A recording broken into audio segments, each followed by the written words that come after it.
Welcome back, gamers and time travelers, to another Rise and Fall, where we dig up your favorite relics from the gaming graveyard and see what they've been up to today. Today, folks, we're diving into the pixelated past and uncover what on earth happened to Intellivision. That's right, I am Professor Retro, and this is the Rise and Fall of Intellivision. Picture this, if you will. It's the late 1970s. Disco was in full swing. Everybody is rocking out to ABBA. In the midst of all of this, Mattel decides to throw its hat into the gaming ring with the Intellivision. It was sleek, it was cutting edge, and it had a phone keypad for a controller.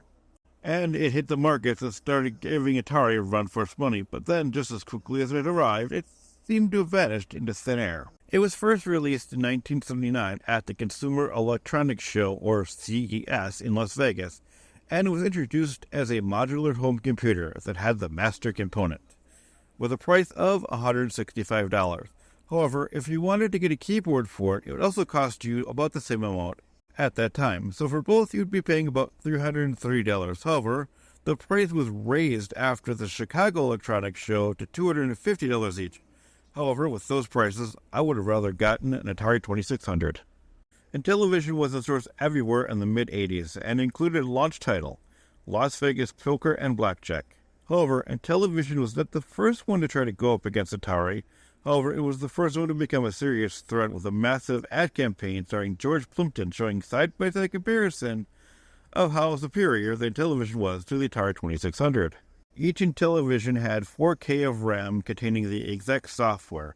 The exec software had two main benefits. One, it made it easier for programmers to make new games, and it also allowed programmers to work on each other's projects. Initially, Intellivision was made by an outside firm with 19 cartridges made by Christmas of 1980. And once that was done, Mattel soon moved all game development in-house and hired a team of programmers, where the first 5 were Mike Minkoff, Rick Levine, John Soule, Don Daglow, and manager Gabriel Baum. Most of the early games were based on real-world components such as sports, with the emphasis on realism and depth of play considering the technology at the time. The Intellivision was not marketed as a toy, as most of the games required you to actually read the instructions before playing them, and every game Mattel put out came with an overlay for the controller, even though some really didn't need it. After the keyboard, they soon released the Intellivoice, a voice synthesizer that was used with a handful of games, which are Space Spartans, B-17 Bomber, Bomb Squad, and Tron Solar Sailor. In 1983, Mattel then created the Intellivision 2, a cheaper and more compact version of the original, which made it easier to manufacture and to service as well, and it was updated design. The Intellivision 2 also came with one of 2 launch titles, Burger Time in the States and Lock and Chase if you were in Canada. In 1982, Mattel had about 20% of the video game market, with 25% of revenue and 50% of operating income. Even though Atari had more games coming from third-party developers, Mattel, Image, and Coleco were all still making games for the Intellivision, and Mattel had started the M Network, which were a series of branded games for the Atari.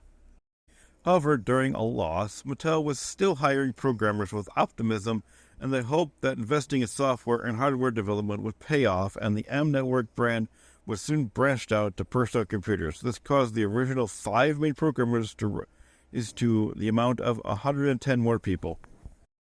However, there was soon some more troubles for Intellivision when both Coleco and Atari came out with new consoles that could handle 5K RAM, and the price of home computers was soon dropping as well, with the price of the C64.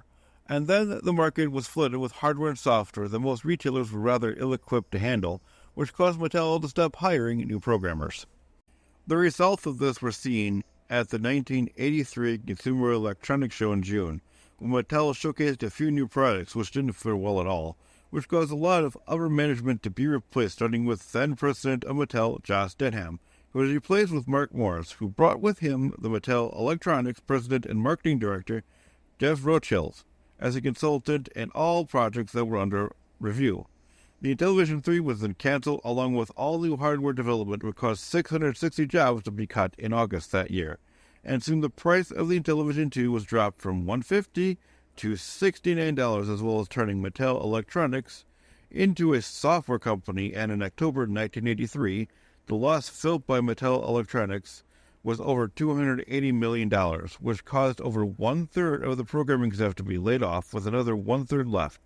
And by January 20th, 1984, the remaining programming staff was all laid off. But fear not, dear viewers, because just when you thought Intellivision was down for the count, they pulled off a comeback that would make Lazarus jealous. Introducing the Intellivision Amico, the console that brings back all the nostalgia of the original television, minus the awkward controller cramps and blurry graphics. With family-friendly games and a controller that even your grandma can master, the Intellivision Amico is poised to take the gaming world by storm once again. So here's to you, Intellivision, the comeback kid of the gaming world, proving that sometimes all you need is a little bit of charm and a whole lot of Intellastic fun. Whatever that is. Thanks for joining me on this trip down memory lane. If you want me to go into the Intellivision Amigo, let me know in the comments below. However, don't forget to like, subscribe, and hit that bell for more hilarious history lessons. Until next time, keep gaming and keep laughing.